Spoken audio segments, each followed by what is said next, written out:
munaasabadani ballaaran oo xisbiga mucaaradka ee wadani ku qaabilay haweenka iyo dhalinyarada ka soo jeeda degmada 26 Juun ee magaalada Hargeysa ayaa ka qabsoontay hotel Maroodi Jeex ee bariga Hargeysa. madashani oo ahayd mid ilyartis qabatay ayaa waxaa ka soo qayb galay mas'uuliyiinta u sareysa xisbiga wadani, dhalinyaro, haween iyo marti sharaf badan. intii ay munaasabadani socotayna waxaa lagu soo bandhigay heeso ku saabsan siyaasadda guud ee xisbi siyaasadeedka wadani.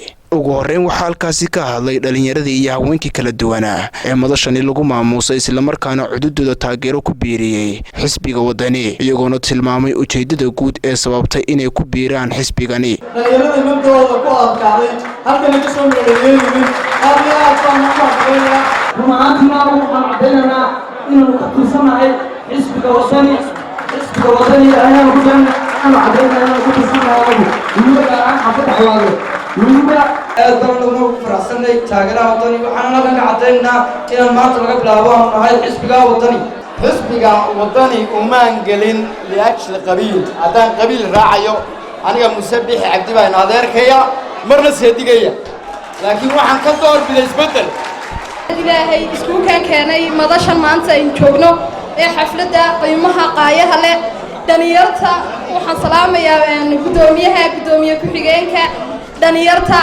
annagoo taageero weyn oo mug iyo miisaan leh waxayna lagu sacabto qadar beenta laga guro qorshihiisu fuliima qurux mala digtaato. geesta kale waxaa halkaasi ka hadlay mas'uuliyiinta u sarsareysa xisbiga wadani, iyagoona si mugle u soo dhoweeyey dhalinyaradani tirada badan ee soo doorbiday xisbiga. sidaa daraaddeed waxay loo ballanooyigu ku gubaabinayaa in codkiina aynu cabdiraxmaan siino inaynu rajuuno fadhiga ka kacno sidii awal bariga dimuqraadiyadda u hogaamin jirnay in aynu ku hogaamino oo aynu hormood ka noqonno isbeddelka maanta dhacaya. Soomaaliland waxay u baahan tahay oo wadani laga sugayaa in qabyaaladda la masaxo, in la mideeyo, in Soomaaliland isku tiirsato, inay hurdada ka toosto, inay ictiraaf raadsato. waradii aan kulmiye salaxale isku ahayn waa nimankii yareeraa ee aad u shaqayn jiray salaxale waa 150 waa xawaale waa salaxale aad iyo aad ka muujiyay xaafadda 26 Juun aad iyo aad ayaa xisbiga wadani u soo dhaweynayaa. waxaan leenahay xisbigan waa xisbigiinii inta kale hadhay Juun iyo gacan libaax iyo Axmed Dagax iyo Maxamuud Haybe iyo gacan libaaxna waxaan jeednaa inay si dhaqsaa ugu soo biiraan. cabdiraxmaan maxamed cabdilaahi cirro gudoomiyaha xisbi siyaasadeedka wadani ahna musharaxa madaxweyne ee xisbigaasi ayaa madashani soo gunaanaday, isagoona ku bogaadiyey dhalinyaradan taageerada ay ku soo biiriyeen xisbiga. waxaan si gacmo diiran iyo qalbi diiran ku soo dhaweynayaa dhalinyarada maanta ku soo biirtay xisbiga wadani.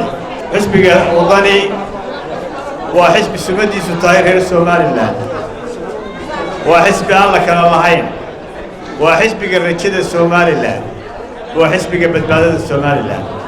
waxaanu jecelnahay inaad badbaadada Soomaaliland qayb ka noqotaan. waxaa kaga noqonaysaa codkiina halkaa marinaysaa. waa Cabdisalaan Axmed Cawad, Cabdi Jarmani, Bulsha TV, Hargeysa.